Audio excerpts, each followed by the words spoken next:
Hello and welcome, this is Ratatoskr. Today we're going to be doing a Q&A.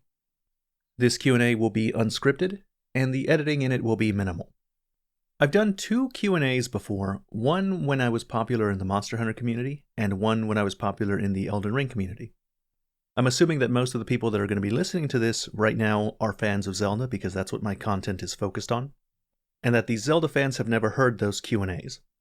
So there might be some overlap in the kinds of questions I get on this Q&A as to what I got before. So if you're a longtime fan and you've already heard the answer to some of these questions, you'll probably hear them covered again. So let me just jump into it.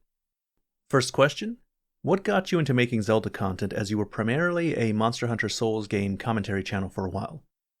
Well, I had played Zelda games long before I ever knew anything about Souls games or Monster Hunter games. In fact, The Legend of Zelda Ocarina of Time was the first video game I ever played, and it's remained among my favorite games to this day. I was always an enormous Zelda fan, and over the years I've played nearly all of them. I think the only ones I haven't played are the first two and Oracle of Seasons. And I have very good feelings towards Zelda games in general. I often say that every Zelda game is perfect and eternal. As to why I decided to cover it on my channel, it's because, well, why wouldn't I? Every little kid wants to be the YouTuber that makes content on their favorite video games. And the inner child in me realized, wait a minute, I have a YouTube channel. I can make videos about Zelda. And with Tears of the Kingdom coming up, I thought it was a good time to move in that direction. And I also wanted to talk about the divide that I made in my first video. In my first video, I talked about how Breath of the Wild was quite divisive amongst the classic 3D Zelda fans and the, Breath of the Wild fans that now make up the majority. Because it's been a topic that has interested me for a long time. My own opinion is that, well, basically what I said before. All of the previous Zelda games up to Breath of the Wild were perfect and eternal. They are an excellent collection of games, but I also don't think Nintendo is capable or was capable of doing any better in them. In many ways, the 3D Zelda formula was perfected the first time they did it, the first time they made Ocarina of Time. And even though I loved Twilight Princess and Wind Waker and Skyward Sword, it was obvious that Nintendo didn't think they could do anything with this formula anymore. They didn't have the passion to keep making these 3D Zelda games. And if they kept trying, I feel like they would have just gotten worse and worse. And the series would have experienced a slow death. And so while I would say that I prefer the 3D Zelda games that came before to Breath of the Wild, I also think that Breath of the Wild is its own kind of masterpiece and was necessary. I think the series needed to go in this new direction simply because Nintendo wasn't capable of doing better with what they were doing before. And by going in this new direction, a whole new avenue of potential opens up where they can improve this kind of game where maybe they just weren't able to before. I kind of rambled there, but I hope that answers your question. Alright, next, Derp asks me, as someone who has interacted with a lot of different communities from different franchises, how has it been? Any interesting observations you made about the different fan bases or people in general? Yes. First of all, the Monster Hunter community is nice. That is their defining characteristic. They're very nice. In the entire time that I interacted with the Monster Hunter community, I received very little other than just positive feedback from them. And even the negative feedback that I received was unusually polite. I suspect the Monster Hunter community might be the nicest gaming community that exists. Definitely the best one I've interacted, not just as a content creator, but the best one I've interacted as just going and looking at how they talk to each other in forums and in various areas. Now, the Elden Ring and Souls community is significantly less nice. That actually doesn't mean that they're bad, but they are very critical. Especially when it comes to things like lore theories. Souls people take their lore theories very, very seriously.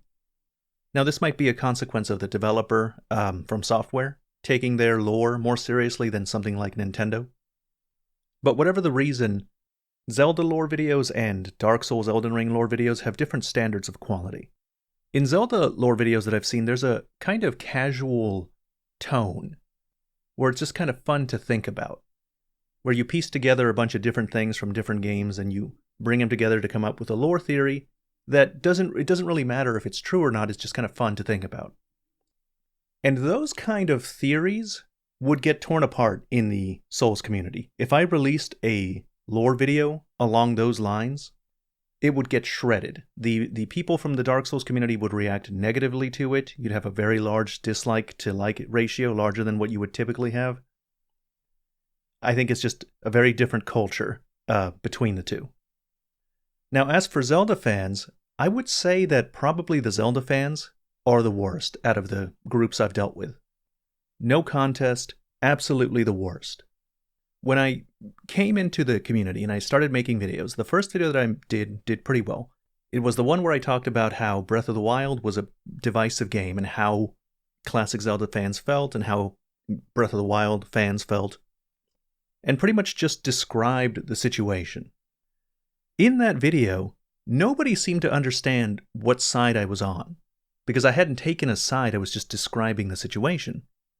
And so because they couldn't tell what side I was on, a lot of people just assumed I was on the opposite side. And that resulted in a comical situation where Breath of the Wild fans would just tell me to go away and play my classic Zelda games, and the classic Zelda fans would take a similar approach. I was just getting attacked from all sides. And the criticisms weren't always just thrown at me. Sometimes it would be to my podcast guests. I think I saved a comment somewhere. I'll put it up on the screen if I can find it.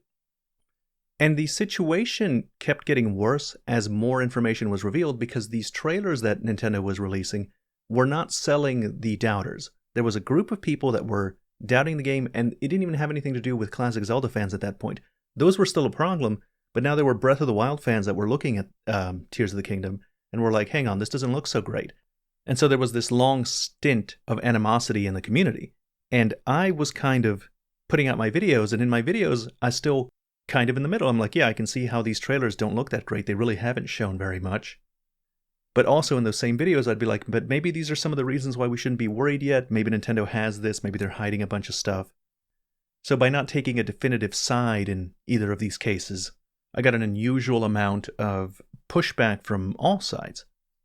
Which is weird because similar situations to this happened in the Monster Hunter community. They happened in the Elden Ring community. And I never got this level of pushback. I never got this level of negativity in any of those communities.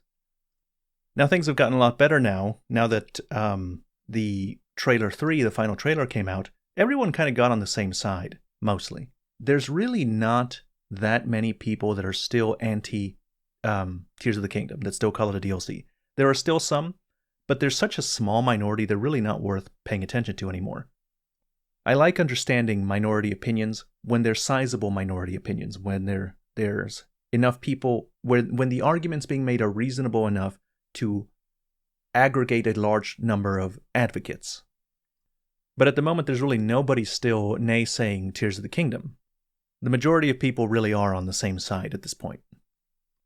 So, final thoughts on the communities. Zelda fans are the worst. I don't know why exactly. It might be because they're younger. It's possible the demographics for Zelda fans are a younger player base than the demographics for Monster Hunter or Souls games. But either way, that's my impression of them. Next question. Do you have any idea for what game you're going to be making content on? If there's going to be a large gap between the interest spikes of Tears of the Kingdom, Shadow of the Earth Tree release. At this point, I really enjoy watching you cover something different. I would love to see it again. Thank you for the question.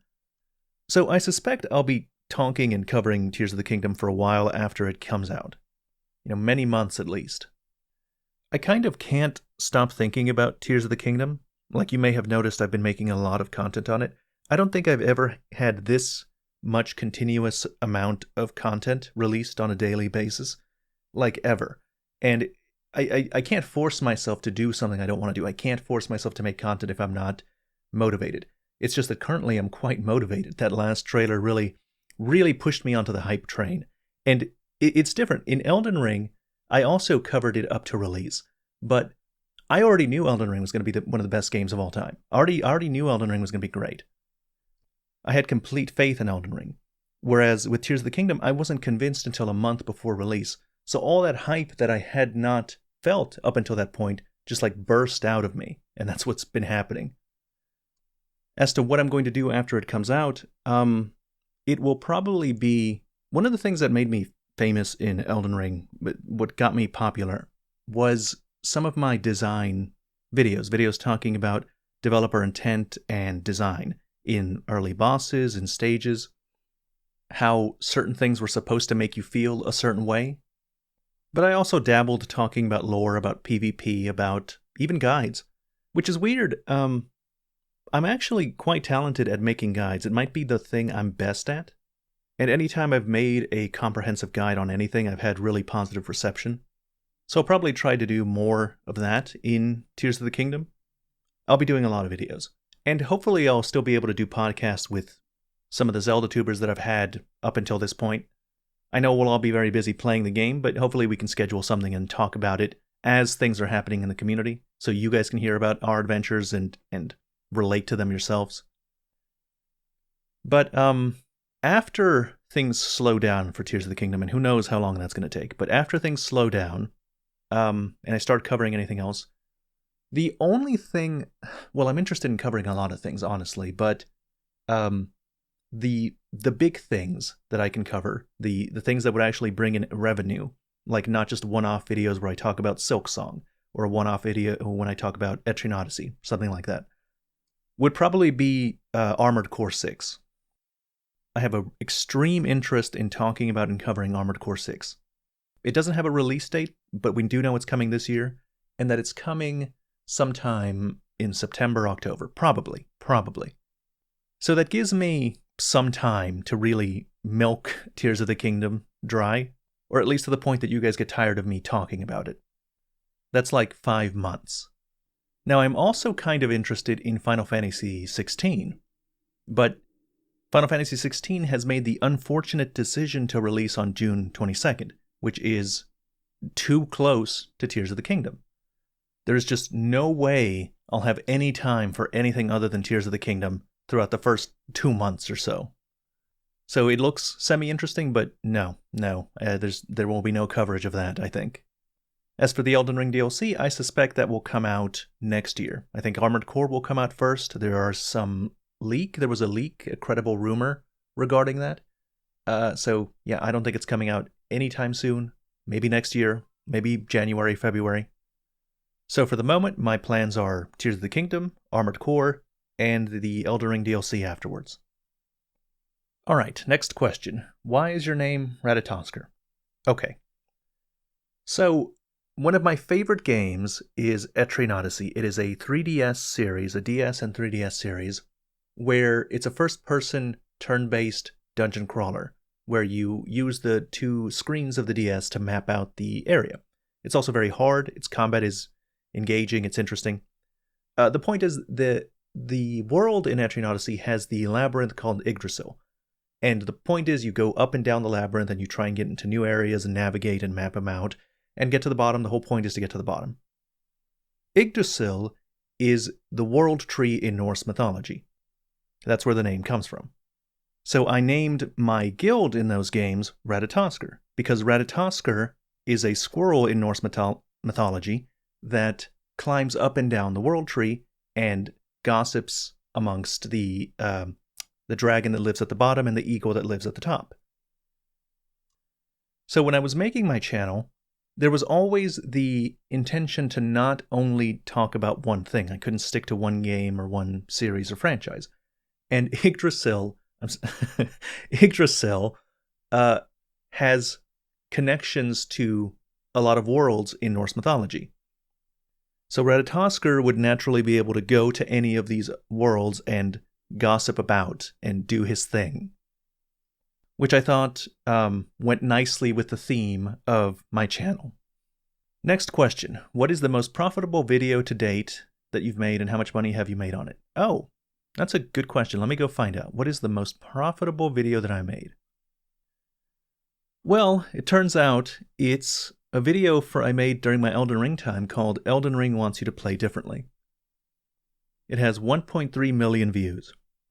I actually hate this video. I find this very unfortunate that this is actually my most popular and most profitable video, because this video was before the game released. Like, this was a speculation video. This was me having played the network test for Elden Ring and looking at a Reddit post and talking about something a Reddit post talked about and how the poise system was going to work and jump attacks and charge attacks. And in the full game, that was only partially true. So it's not my favorite video by any means. Don't like that this is don't like this revelation. Next question. What is your favorite Zelda Ganondorf incarnation? Well, my favorite Zelda is probably the one from Spirit Tracks. In Spirit Tracks, Zelda's a ghost, and she's a constant companion for Link. You can talk to her a lot of the times. And she's actually a helpful character, because in the tower, she can take possession of Knight's armor, and then she'll fight and help you out and get you through puzzles. It's actually really great. She's a strong thing. But she's actually among the more girly Zeldas on top of that.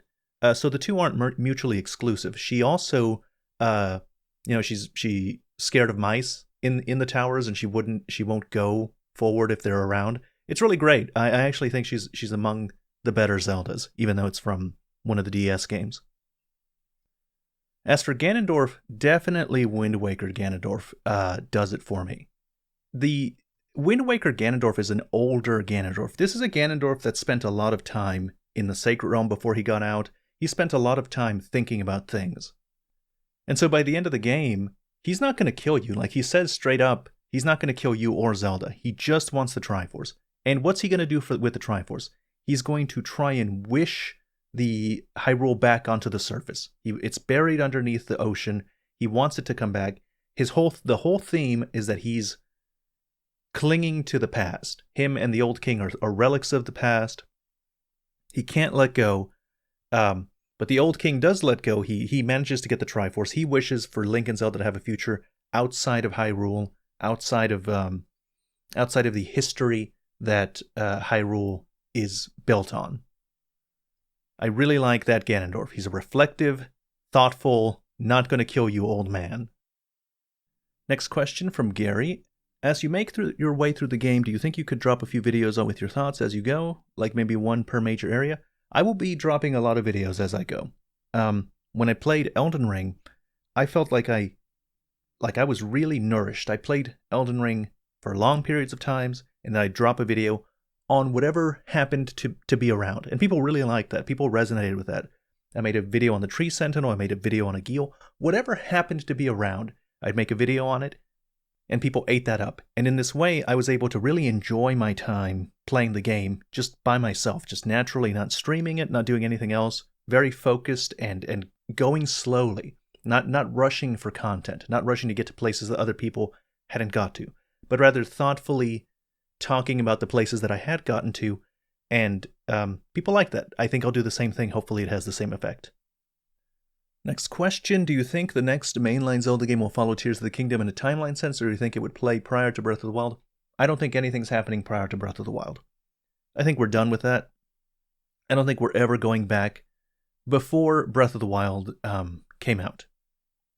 If the convergence theory is true, it's never going to show anything about the convergence theory. I think they are just wanting to be done with it and move on. How do you think shield surfing will work with fused shields? Well, I hope that in one of the clips you can see Link has put a rocket onto his shield. I'm hoping you can use that for more than just going upward. I'm hoping you can shield surf on that shield, and then the rocket goes forward and you can rocket power yourself forward on land as well. That's how I'm hoping it works. Alright, next. In Zeltek's final trailer analysis, he says that the Sky Islands could always have been above the cloud barrier put in place by Hylia.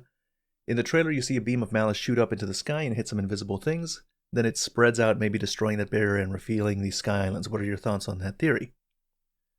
I'm not sure how I feel about the Sky Island, the cloud barrier theory. I'm not sure how I feel about that.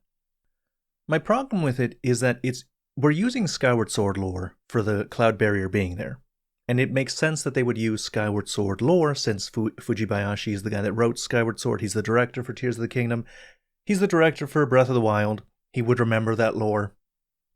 But if they did that, they would also have to ignore lore from other games to have had the Sky Barrier be there the entire time. Like, be there even from the beginning of Skyward Sword all the way up to Tears of the Kingdom. Like, it would have had to have been there the entire time. And that ignores a lot of stuff. Like, the Zonai weren't the first people to go up into the sky. The Uka, I think they're called Uka, have a sky area in Twilight Princess, and you get up there. And you get up there simply by shooting yourself with a cannon and going up there. So if there was a sky barrier, you wouldn't have been able to get up there. In Minish Cap, which is also a Fujibayashi directed game, actually, they had sky people there too, and they they left up into the sky. There was also a sky dungeon, I think. The point is, I think it's possible that they'll do that. I am just kind of don't want there to be a sky barrier, because that means they're applying lore from Skyward Sword and ignoring lore from other games. It's just kind of, I don't like it. I don't like it. I don't like the sky barrier theory.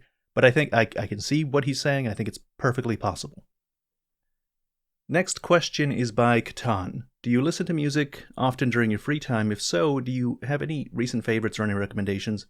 I'm kind of musically stunted. I don't listen to music, really. Like, I'm not actually sure how people get introduced to music. Like, how do people find songs that they like? Do they just listen to the radio and then they'll find a song there and then, I don't know, look up the genre of the song? Like, I have no idea how people listen to music. I think I would listen to music if I had. I would like to become more cultured in music, but the kind of work that I do in front of my computer, where music would be great, requires me not to listen to music. So it's often stuff like editing audio, and so I need to really pay attention to the audio, see where the problems are. Or editing video, which still makes me listen to the video. I can't have a bunch of different audio playing during those times. So no, I don't know anything about music. Never been a music person. People think I'm crazy. People think I'm not real. Like I'm a robot that doesn't listen to music. I don't understand how people get into it. Have you had any education for vocal coaching or something akin, self-taught? You have a fantastic voice. Thank you for the compliment and the question. No, I don't have any education for vocal training or having been self-taught. This is just how I talk.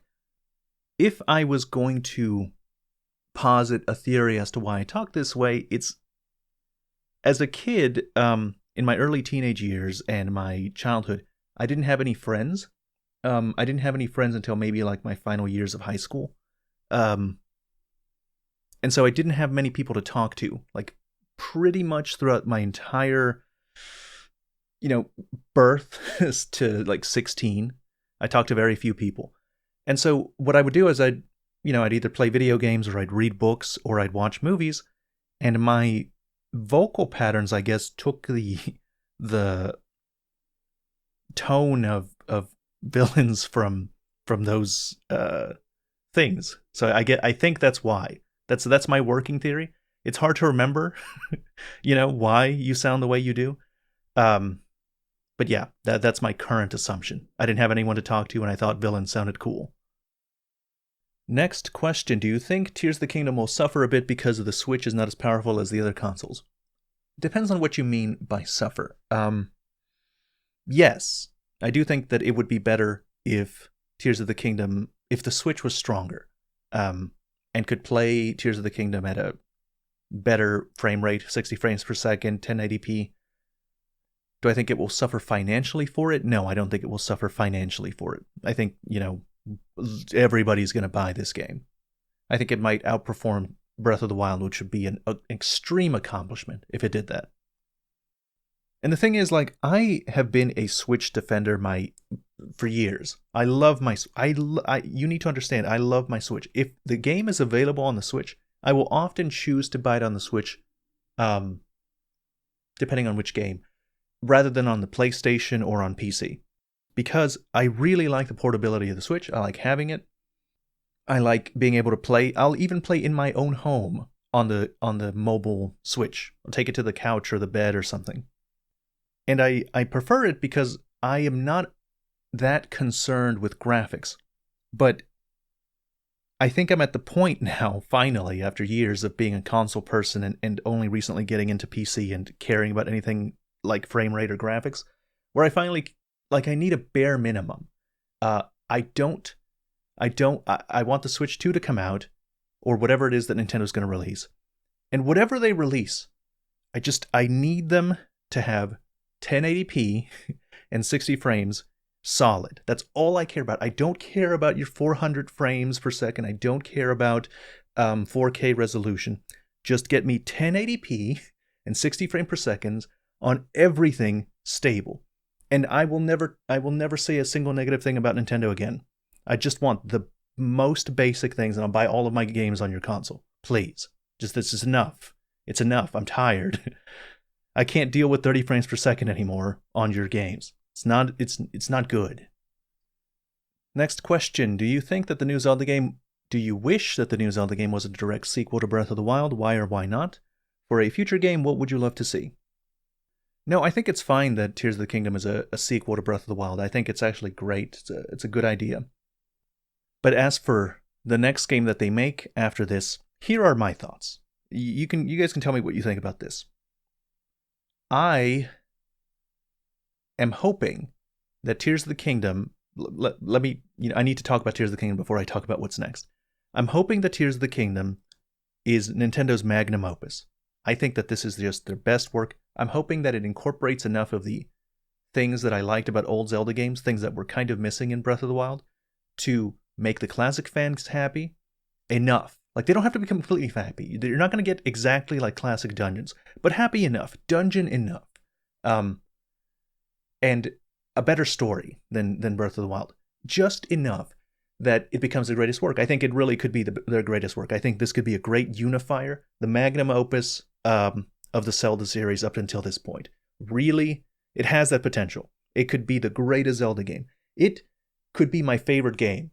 Like, I'm so excited. Like, it could... I feel like people, as they get older, they lose the ability to enjoy things as much as they do as a child. And so it's a real accomplishment when something new comes out, a new game comes out, and it makes you like it more than something that came out in your youth, in your childhood. And I feel like this could be that thing. It still happens. People top themselves. It still happens to me even to this day. I'm not so old that all my nice brain juice is gone, all my enjoyment juice. So I'm hoping that Tears of the Kingdom is a great unifier, and it becomes the best game ever. But I also would like it to continue in this open world style for future games, for Breath of the Wild style games. What I don't want to happen is for Nintendo to completely stop making the other two style of games that it also has for Zelda games. I really liked Ocarina of Time, and I think it would be a tragedy if there are just no more 3D Zelda games. I know what I said earlier about them running out of the ability to make good 3D Zelda games. I'm hoping that after some time, that stops happening. Like, it's been, 11 years since Skyward Sword? Maybe they could give another crack at it. It would just be a tragedy if 2D Zelda games and 3D Zelda games just stop existing. Just stop existing from now on. They never make any of them. I think what would be optimal, seeing as how many years it takes to make a Zelda game these days, they continue making Breath of the Wild open world style Zelda games. And they create a couple of other teams, Make a team that makes 3D classic Zelda games like Ocarina of Time based, and then 2D Zelda games that's kind of like A Link to the Past based on those models. The Breath of the Wild model, the Ocarina of Time model, and the A Link to the Past model. With the incredible success that Breath of the Wild has, and surely Tears of the Kingdom will also have, you can afford to experiment a little and see if it's profitable to also cater to your old fans. Maybe it is profitable. Give it a chance. Give it a shot. That's my hope for the future. All right, next question. In your latest video, you mentioned that you believe we will acquire a tier after completing each dungeon. Do you believe that the new abilities will be linked to acquiring each tier? And additionally, do you believe that dungeon items will make a return? I am very pro-dungeon, but if dungeon items aren't returning and we instead receive a new ability after completing each dungeon, what will be the hook of each dungeon? A dungeon's appeal to me is finding a new item ability and then using it to solve the specific item-based puzzles. Thank you for your question. And then I think you're going to be disappointed if your definition of dungeon is that strict. You have to remember that despite my criticism of the Divine Beasts and Breath of the Wild in general, it's very obvious that freedom was the goal for that game. And while I do think that Tears of the Kingdom has the potential of being more linear than Breath of the Wild, I don't think that we're going to get the kinds of dungeons where you will be required to have a certain item to complete the dungeon. Specifically, that's what Onuma said he didn't want to do when he talked about future Zelda games. That's just not going to happen with him. We are not going back to you need a hook shot or you need the iron boots. I am also would like stuff like that, but it's just not going to happen. It's time to be realistic. For me, my extreme hatred of the Divine Beasts and my realistic sense of what a good dungeon might look like leads me to just want a unique aesthetic, a unique themes, and it being large and lengthy. Large and lengthy, nice theme song, nice visual aesthetic, nice boss at the end, and it takes me a good amount of time to get through it so I can enjoy the music and the atmosphere of the dungeon. And puzzles. Puzzles. That's all I care about. Everything else, I'm willing to compromise on. And one of those things I'm compromising on is the unique dungeon item. I just don't see that coming back. Isabel asks me, how do you think the Gerudo people are going to feel about Ganondorf returning? In the other games, the Gerudo male born every 100 years is supposed to become the king of the tribe, so if they stick to tradition, he should technically have the right to the throne. The Gerudo are just going to stand against Ganondorf now. If you notice, Ganondorf has circular ears. He's a Gerudo from a long time ago. Actually, that's some evidence that he's not a recent Gerudo. He's the old Ganondorf from the past. Like, he's straight up Ocarina of Time Ganondorf in some way. I hadn't really even thought of that until now, the ear thing. But anyway, he has the round ears, and the Gerudos now have pointed ears. And they didn't used to have pointed ears. So what I'm assuming is that they've been intermarrying with the Hylians for so long that they're very related to them. You know, they're the allies of the Hyrulean people. They're not the Gerudos of old. They have very little association with Ganondorf. They haven't seen any Ganondorf since at least 10,000 years ago. They don't know anything about him. They may not even know about this tradition to let the male become king, because there have been no males born to the Gerudo since Ganondorf has been alive this whole time. So that tradition might have just fallen away. So no, the Ganondorf is not going to lead the tribe. Next question. Despite its flaws, I absolutely love Breath of the Wild, but what do you think it will offer once Tears of the Kingdom comes out? It seems like every main aspect of Breath of the Wild will not only be used, but improved upon and expanded in Tears of the Kingdom. The story, shrines, divine beasts seem to be the only things that will be unique to Breath of the Wild, and they are considered by most as the main problems with the game. Thank you for your question. I think Breath of the Wild will offer absolutely nothing in comparison to Tears of the Kingdom. I think that for many people, Tears of the Kingdom is going to be a straight upgrade, with no reason to play Breath of the Wild at all. Everything that I see for Tears of the Kingdom, I would just tell people to play that. I think that many people will just like Tears of the Kingdom more. I think Tears of the Kingdom will be better. I think it will do everything Breath of the Wild did. Everything it did well, it will do better. Everything it did badly, it will do better. I see no reason for people to go back to Breath of the Wild yet. Maybe it'll turn out differently once the game comes out, but from what I can tell, I think it will offer nothing unique.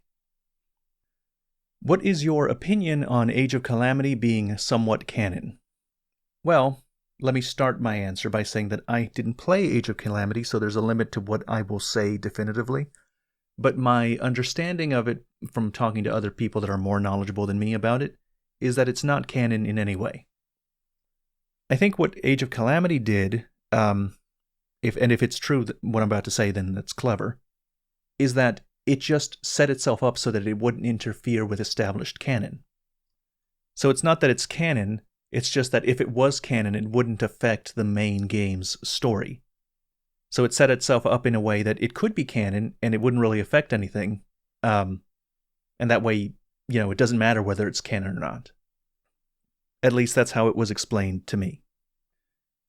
That said, I was interested in playing Age of Calamity, but I was streaming Hyrule Warriors one day, and people in my chat told me that Age of Calamity isn't what it looks like. The reason I wanted to play it because it seemed like it was going to be showcasing the fall of Hyrule before Breath of the Wild, and it would just be that. Something along the lines of Halo Reach. But apparently it's not that, and it's just turning into a different timeline, and everything's happy, and you save the kingdom. And that just sounds like garbage to me. And I don't really particularly like the combat in Hyrule Warriors to begin with. So I decided not to play it. Since I don't really like the combat, don't think it's very interesting, and the story sounds the worst if that's where they're going to go. Don't know anything about Age of Calamity, and I don't think I'm going to play it. Alright, Randomness asks, if you see a close friend of yours is going down a path that you believe leads to self-destruction but is making them happy, what do? Do you leave them be, try to give them encouragement and in the hopes that their path will not destroy them, or do you confront them about their choices, trying to steer them to what you believe as a better path? So, I think friends have a responsibility to one another if they're really friends. And among the responsibilities you have to your friends is to tell them when they're being stupid. Especially if they're being so stupid that it might affect you. And of course you should do what you can for your friends, but if they insist on being stupid, and they're being stupid in a particularly damaging way, and it doesn't look like they can be talked out of it, then sometimes the best solution is to remove yourself from that person's life, with an open offer to help them out if they decide to stop being stupid at some point. Next question from Scrappy. Opinions on Demise as a whole. I've always found him interesting on a conceptual level, but personally I wish he had more screen time in Skyward Sword to shine. Yes, absolutely. So here's the problem with Demise. Demise was created to be conceptual. He's a concept. He was created to present an explanation for why Link, Zelda, and Ganondorf are trapped in a continual cycle. But the thing is, the cycle already existed before it ever entered into Fujibayashi's head, the director and writer for Skyward Sword. For many decades before Skyward Sword came out, we already had Link, Zelda, and Ganondorf coming back around, being stuck in this cycle. It just never was explained with such a explicit explanation as in Skyward Sword. Demise is supposed to be this primordial villain who is the source of all monsters, the source of all evil. He hates the gods, and he cursed Link and Zelda to be trapped into this cycle. But I think he just works better on a conceptual level, because on a practical level, they were already doing that. They didn't need an explanation. They were already trapped in that cycle. Link, Zelda, and Ganondorf came back around over and over. Like, it's really not much of an explanation where you're like, oh, the reason that Ganondorf keeps coming back and becoming the main villain, and he's the king of evil, is because he's the incarnation of the hatred of this other thing that's also a big bad and the king of demons and lord of evil and source of all monsters.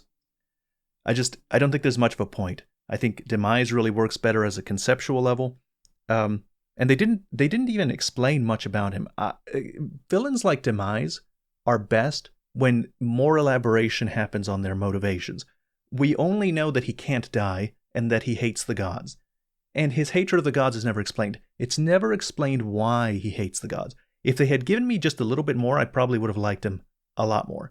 But as it stands, he's not as cool as Ganondorf, which is one of the reasons I would really like him not to be the main villain in Tears of the Kingdom. He's not as good as Ganondorf. Ganondorf is a supremely better villain in nearly every way. Next question. What is your opinion of Skyward Sword? It is my favorite game of all time, but it seems like a lot of people in the Zelda community still, to this day, don't like it. Yeah, I love Skyward Sword like I love every Zelda game. Perfect and eternal. I like Girahim. He's one of my favorite villains. I think Link, Zelda, and Groose in it are some of the best characters that Zelda's ever produced. Fantastic music. Probably the greatest dungeons of all time. The best dungeons Zelda's ever made. Also good bosses. Good competent bosses. Probably the hardest bosses in a Zelda game. In a 3D Zelda game, at least. Up till that point. The 2D Zelda games were always kind of difficult. A Link to the Past was hard. But Skyward Sword, for all its pros, really sucked. It also sucked. The reason that I think it sucked, like the thing that got me, was that there was no overworld. There was no downtime. There was never a moment where there was a break. The entire game was a dungeon. It was awful. Like, think of Ocarina of Time.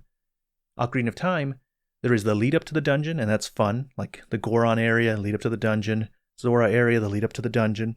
And then there's the dungeon, and the dungeon is isolated in the dungeon. Like, the puzzles are in the dungeon. But in Skyward Sword, everything was puzzles.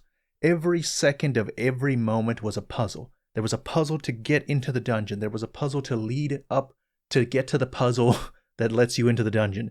When you get to the door of the dungeon, sometimes there's a puzzle. Go get the keys.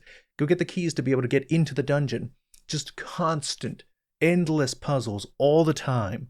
Never a moment of rest. Never a moment where you're like, all right, I'm going to walk around Hyrule Field.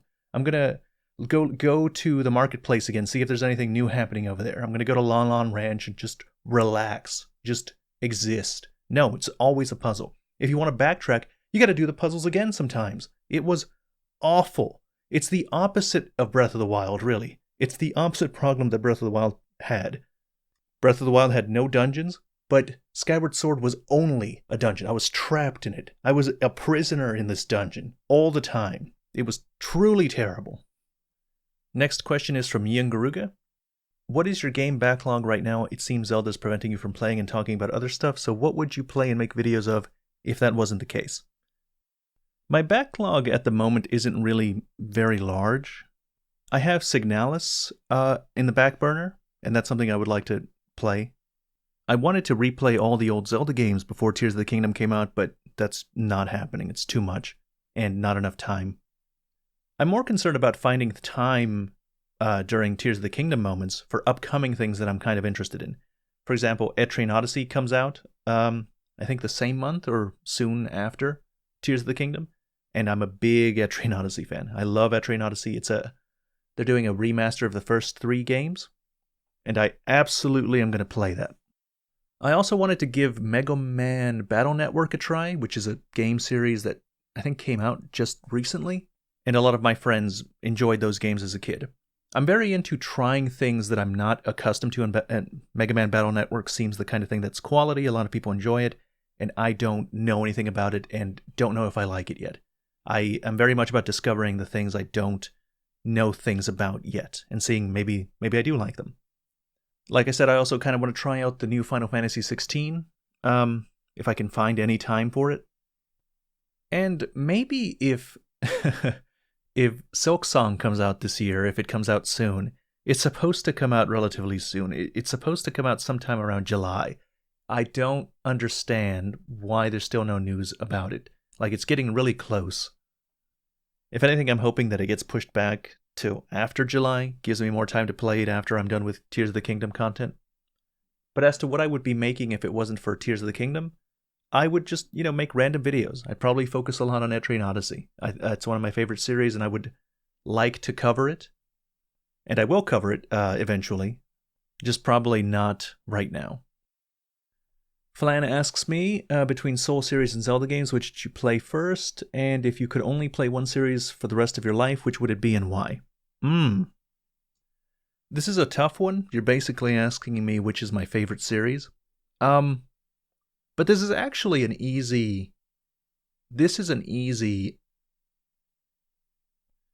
Wait, let me make sure I'm thinking about this correctly. Okay, yeah, I think this is an easy choice. I would rather play Souls games for the rest of my life if I had to choose one or the other. And that is because I've already played the old Zelda games a lot, and these new Zelda games are taking 5-6 years at a time to get made. And the Souls games from Software are under a wide umbrella.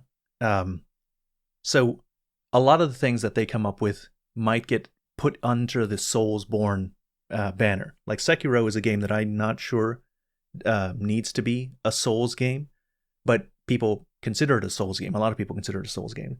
So if it does fit under that umbrella, I get to play Sekiro, Plus, if we're just talking about replay value, I find that the Souls games have infinitely more replay value than Zelda games, if only because I get to play PvP.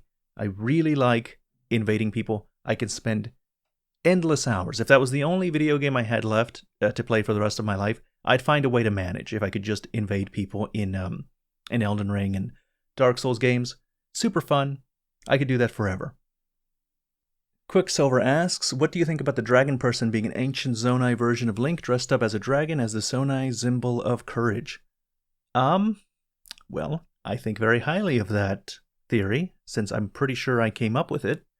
I am fairly certain I was the first one to posit that theory. But yeah, I very pro that theory.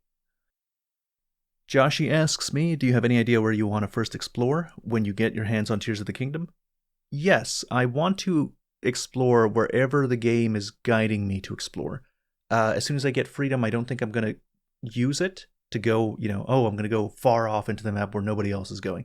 No, I think I'll explore around where I think most people are going to go, around where the game's pushing me to go. And it'll give me an opportunity to make videos on that, and less likely to spoil people, because a lot of people will also be there. So I'll go do that, and I'll give my thoughts on the area, I'll give my thoughts on the design, and in that way I can make consistent videos as I'm playing. MyFly says, you mentioned in your latest podcast with Monster Maze that you believe Tears of the Kingdom will surpass Elden Ring, which previously surpassed Breath of the Wild in your eyes. When I heard that, I couldn't help but be reminded of your Monster Hunter Rise will be harder/better than Monster Hunter World predictions. How confident are you in your Zelda predictions? What have you learned from previous experiences to improve your accuracy? I hope you are correct. Okay, thank you for your question, MyFly. Well, first of all, let me get something out of the way. In the thing, I did say that I liked Elden Ring more than I liked Breath of the Wild, and that I'm looking at Tears of the Kingdom and I'm thinking, predicting, and hoping that I'll like Tears of the Kingdom even more than I liked Elden Ring. And I liked Elden Ring a lot. I liked Elden Ring a whole lot. And I just want to preempt some of the things people will say, where, oh, you can't compare them, they're such different games, you can't compare one to the other. I absolutely can compare them. You can compare apples to oranges. I don't understand why people think you can't compare apples to oranges. Apples are apples, oranges are oranges. You like some better than the others. You can compare their qualities and see which one you think is better. I don't see why it becomes less legitimate to compare two different games' solutions to the open world problem. How do they deal with tackling an open world formula? There's nothing about that makes it difficult to compare the two. Just because the games often have different focuses doesn't mean you can't analyze the things they have in common, or even the things they don't have in common. It is perfectly okay, in my opinion, to compare apples to oranges. I think people don't want to compare apples to oranges because oranges are clearly superior. This is some pro-Apple propaganda. This is the pro-Apple people not wanting to get compared to oranges so that people won't see how deficient they are in comparison to oranges. This whole thing is a conspiracy by Big Apple to prevent you from seeing the truth, and I will have no part in it. Now, as to why I think that Tears of the Kingdom will be better than Elden Ring and how that differs from my prediction in Monster Hunter Rise, I think the key difference here is that in Monster Hunter Rise I was hyped the entire way through. I was very pro-Rise from the beginning. Whereas in Tears of the Kingdom, I started off quite skeptical. I was among the skeptics. I was the only YouTuber, really, that I saw, of my size at least, that was skeptical about Tears of the Kingdom and was pointing out, hey, these trailers don't exactly show what I'm looking for. And from a skeptical position, I took the available data that was provided by the third trailer, and I switched my position. Alright, GM asks, what are your top 5 favorite video games? That's too difficult. I don't think I can answer that. But I will give my top 5 favorite series in no particular order. So, favorite series, not any particular order. Number 1, Zelda. That doesn't mean it's number 1, it just means that it's in the top 5. I'm not sure which one would be number 1. Number 2, Souls games, and this includes Sekiro's and Elden Ring. Number 3, Etrian Odyssey. Gotta give it to Etrian Odyssey. I swear, one day I'm going to make a video on Etrian Odyssey. It's a very niche series, even though it's the best dungeon crawler, probably the biggest dungeon crawler of its type. So it needs somebody to proselytize on its behalf. Number 4, Monster Hunter. Although it's on thin ice. I didn't really like Monster Hunter Rise very much, and in retrospect, I don't think I even liked Sunbreak much at all. So in Monster Hunter 6, it depends how that goes. If Monster Hunter 6 goes back and is more like Monster Hunter World, which is what I expect, then yeah, Monster Hunter, favorite series. It's up there. If they decide to keep going in the Rise direction, I think I'm done. I honestly think I just cannot tolerate any more Rise. I'll keep skipping it until it decides to go back to its roots. And for number 5, it would be I'm not sure if this is a series really, but Shadow of the Colossus and Ico, which I guess considered a series. The Last Guardian is probably within that framework, but I didn't like that one as much as the first two. But Shadow of the Colossus and Ico are they're in their own class of video games. They're not video games at all. They're religious experiences. I love those two games. Their influence on the video game industry cannot be understated. Shadow of the Colossus especially had a very profound effect on me. Next question, how many more Monster Hunter games until you dropped a series, and have you ever dropped a series you loved after a string of really bad sequels? Yes, I have. Also, like I said earlier, for Monster Hunter, I'll drop it if the next game isn't to my liking. That's where it's at. But really bad sequels, Golden Sun. Golden Sun for the Game Boy Advanced. One of my favorite games of all time. I love Golden Sun. Probably my favorite Game Boy Advanced game. The first one and probably the second one's my favorite. The Dark Age, I think it's what it's called. But it received a sequel for the DS or the 3DS. I think it's Dark Sun or something. And it was awful. It was awful. People have been waiting for a Golden Sun sequel forever. It came out. Literally, I don't remember anything about it. I remember almost everything about the first two Golden Sun games. All I remember is a general sense of unease and distaste for the entire thing. It's so bad that I just wish... the series is dead to me. The series is dead to me. I will not play another Golden Sun that's like that, that continues on the continuity wherever the hell they were going with that story. I would just like Golden Sun to forget about 3. Just pretend it didn't happen. Admit that it's bad. Pretend it didn't happen. Shoo it away, and then make Golden Sun 3 again. But good this time. Yeah, that's how I feel about that. I think a lot of games would benefit from doing something like that. Lost Planet is another one. Lost Planet has a really good concept. It's a Capcom game where you're in a frozen environment and you have to take heat from insectoid enemies. I would love to play a Lost Planet that reboots the series, starts it over, with the same kind of premise. You're in a frozen planet with heat dropping enemies. But just forget the story. Forget everything else. Start it over from the beginning. No connection to previous lore. Next question. Did you spoil yourself on Xenoblade 3, or are you going to play it after you shipped Focus again? I finished Xenoblade 3. Let's make the Xenoblade fans angry, I guess, again. So, my history with Xeno games is I played Xenogears and Xenoblade Chronicles 1 and the Xenosaga games, my favorite being the Xenosaga 1 game. I love Xenosaga 1. The other two were okay. First one was just fantastic, though. Probably it was my favorite game for a very long time. Then I played Chronicles 1 and I deeply enjoyed it. I thought it was a great game. Did not like Xenoblade Chronicles 2 and I made a video about it. I still don't like Xenoblade Chronicles 3. I don't like them. Don't like it. Don't like 2, don't like 3, only like 1. I am a 1 elitist. That's my feelings on the subject. If you want to know more, go look at my Xenoblade Chronicles 2 video somewhere on my channel, buried. Next question. Can you address how your voice sounds so similar to Sam Harris? Yes. I do have a voice that sounds similar to Sam Harris. I don't know why. I don't particularly listen to Sam Harris. But since day one, when I started making YouTube videos, people have been saying that. And now I get it almost daily. I don't know why. Can you speak more than one language fluently? Yes. Can I move up from indifference yet? I don't know what you're referring to, so I guess not.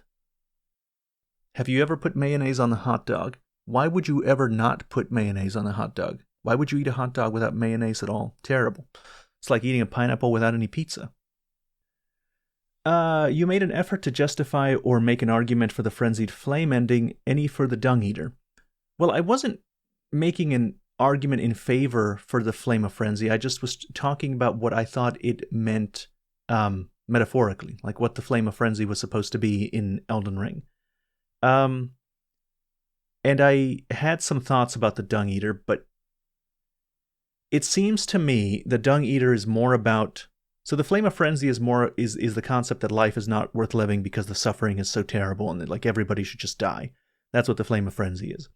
But the Dung Eater seems to be more about malicious revenge. He attacks people and he defiles their bodies, their corpse, and curses them so that they and their descendants are all cursed. And it seems like a kind of revenge on civilization. He talks about how he hates the Golden Order. It's a revenge against civilization because civilization's broken, and he wants to create a world of revenge-driven, malicious people. It seems to me like that's the metaphor there. But I'm not. There's a reason why I never made a video on it, because there's too many connections. The Dung Eater is connected to the Omen. The Omen are connected to the Mother of Truth. The Mother of Truth is connected to Moog. The Moog is connected, and maybe she's also connected to the Crucible, because the Omen are connected to the Crucible. She's called the Formless Mother. The Crucible is where all life was once blended together. The Flame of Frenzy is where all life gets melted together in an orange flame. It's too much. It's too much. Elden Ring freaks me out. There's too many things. All the things are the same thing, and its lore just beat me. It just beat me. So I'm really looking forward to the DLC, because I think that everyone has to be wrong because we are lacking critical information, and that's maybe why the DLC is taking so long. Never has there been such a need for a DLC as Elden Ring lore is in need. Next question, why Sony and Nintendo are great but Xbox sucks? I don't know. I've never had an Xbox console. Never played Xbox. Don't like their controllers, maybe just because I don't play them. I have no habit with them. I really like the Sony DualSense 5 or whatever it's called controller. It's great. It's so good. And I like the PlayStation console in general. I just have problems with Sony's business practices often. I don't like Sony at all. Really, out of the main three, I really only like Nintendo, even though they're not exactly great sometimes with their practices either. But between all of them, I like the Sony controller, and I like my Nintendo Switch. Alright, and I think this will be the last one, because I'm getting kind of tired. How do you think the Tears of the Kingdom is going to balance its linearity and openness? Do you think you'll be able to go straight to the final boss like in Breath of the Wild? I think it's definitely going to be difficult to strike a balance between these structures while keeping both old form and new form Zelda fans happy. Well, I'm not sure that they're worried about keeping old form Zelda fans happy. But I do think that you won't be able to go straight to the final boss this time. The story does seem to be more focused on telling a specific story, which would require linearity. I'm pro linearity in a lot of ways. I think that people are stupid and they make stupid decisions, and they do things that will make them enjoy games less. So I'm not a pro player choice person at any cost. Sometimes player choice is good. Breath of the Wild is a great example of that. It really took that to an extreme. Sometimes player choice is just bad, and you should restrict their options and make them do what you want them to do. And sometimes you should have an invisible guiding hand to encourage them to do what you want them to do, so that most people will have an optimal experience, but also have the option, have the sense of freedom that comes from having an option that they don't choose. Sometimes it's best to give them an option and encourage them not to do it. For me, what I would like for Tears of the Kingdom is that you don't have access to maybe you just don't know where the final boss is. Like, you don't know where to go. It kind of just drops you, gives you a small amount of orientation. It's like, all right, go do things. And eventually you'll figure out where the final boss is and where to go. That, I think, is a good combination of both sides. All right, but I think that's it. At the time of recording, we're less than 20 days away from Tears of the Kingdom. I'm really excited.